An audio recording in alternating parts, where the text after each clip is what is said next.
a huge paycheck on the line, you would think that superstar athletes would avoid risking it all by cheating, especially with all the cameras around. But you might be shocked by the brazen and unethical actions taken by some of your favorite sports stars. Not very saintly.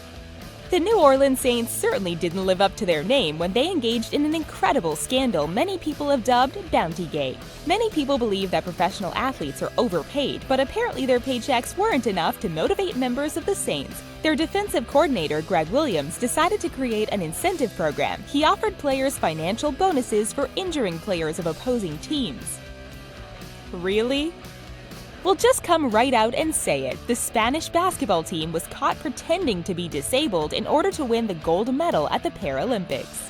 Fernando Martín Vicente was the head of the Spanish Federation for Mentally Handicapped Sports, and he allowed people without any disabilities to compete.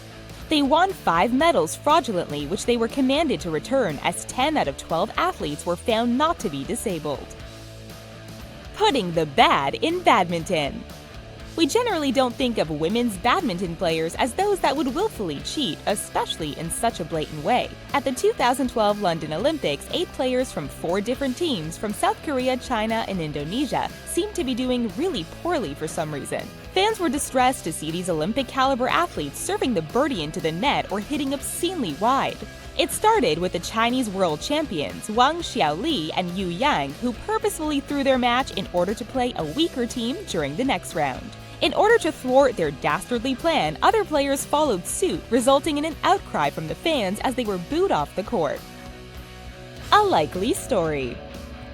Baseball was an important part of life for Joe Niekro and his family. His brother Phil Niekro pitched for the Milwaukee and Atlanta Braves, and his son Lance Niekro played for the San Francisco Giants.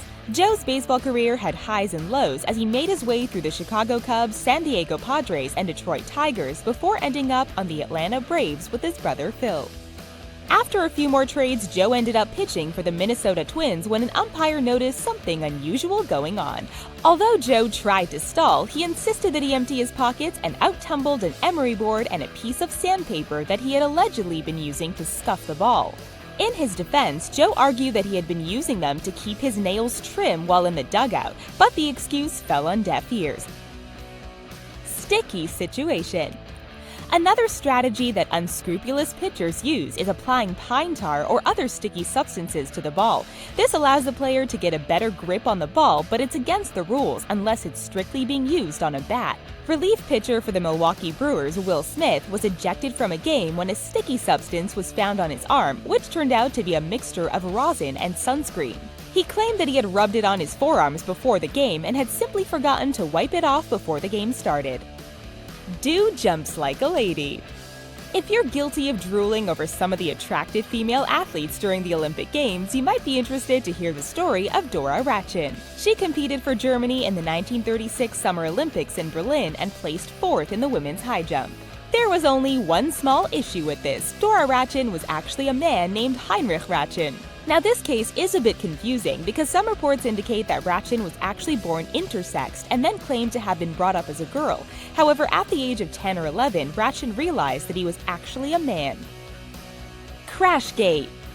During the 2008 Singapore Grand Prix, driver Nelson Piquet Jr. crashed his vehicle into the 17th turn during the 14th lap of the race. This was no small accident, and its location meant that a safety car had to be deployed while debris was cleared from the area. While this went on, Fernando Alonso, Piquet's teammate, went on to win the race. When asked how the crash occurred, Piquet dismissed it as a simple mistake.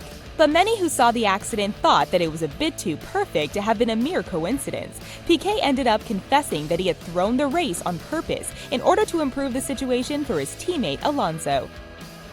Running from the truth. Completing, let alone winning, Ironman Canada is no easy task. Participants face 2.4 miles of swimming, 112 miles of cycling, and 26.2 miles of running, most of which is completed in freezing conditions. Suzanne Davis crossed the finish line confident that she would take home the gold medal for her category, women ages 40 to 44. She was shocked to receive second place behind a woman named Julie Miller, who had literally come out of nowhere. Miller had won many similar competitions previously, but Davis insisted that in over 3 hours of running, she never once saw Miller. Unfortunately for Miller, a company called Finisher Pics was creating videos of the event and were constantly filming along the marathon course. Cameras that had caught every other aspect of the race somehow didn't catch Miller running the appropriate amount of time past certain points. The Hand of God. Many people consider Diego Maradona to be the greatest soccer player of all time, but this time he cheated in a spectacularly epic fashion. When the England goalie leapt to intercept the ball, Maradona jumped up to meet him and used his hand to smack the soccer ball into the net 6 minutes into the second half of the game. Spectators were outraged, but the referees claimed not to see it and let the goal count. This infamous play became known as the Hand of God. Lights out. Boris Onyshchenko was a Soviet pentathlete who was no stranger to the Olympics. In 1976, however, he was disqualified from the Games and received a lifetime ban. The weapon of choice was an épée, the largest and heaviest in all of fencing. It contains a sensor that causes a light to flash when it makes contact with an opponent in order to keep track of points. However, Onyshchenko rewired the device so that it would react to a hidden switch. After that, all he had to do was look like he had struck his opponent, flick the switch, and rack up the points. When Olympic officials inspected the weapon, they discovered that it had been tampered with. Which one of these unscrupulous cheaters are you the most disgusted by? And do you think that greasing the ball is an egregious offense or merely part of baseball? Be sure to let us know in the comments section.